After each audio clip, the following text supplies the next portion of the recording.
दोस्तों नमस्कार।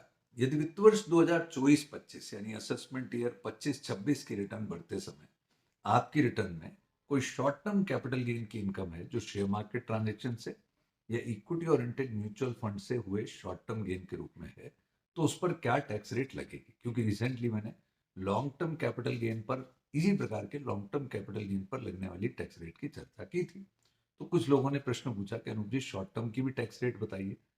तो दोस्तों, यदि आपके पास में शॉर्ट टर्म कैपिटल गेन है जो under section 111 of income tax act के अनुरूप टैक्सेबल होता है, इसकी रेट थी, अगर आपने 1 अप्रैल 2024 से अगर आपने 1 अप्रैल 2024 से 22 जुलाई 2024 तक कोई शॉर्ट टर्म कैपिटल गेन कमाया है तो 15% की टैक्स रेट लगेगी। और यदि आपने कोई शॉर्ट टर्म कैपिटल गेन 23 जुलाई 2024 ऑनवर्ड्स 31 मार्च 2025 तक कमाया है तो आपकी टैक्स रेट 20% लगेगी।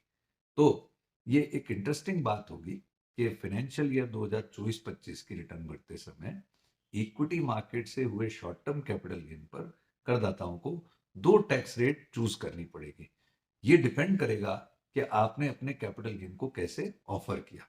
जब आप डेट वाइज कैपिटल गेन को ऑफर करेंगे तो 1 अप्रैल से 22 जुलाई 2024 तक कमाए गए कैपिटल गेन पर, शॉर्ट टर्म कैपिटल गेन पर 15% और उसके बाद कमाए गए शॉर्ट टर्म कैपिटल गेन पर 20% टैक्स रेट करदाता को देनी होगी।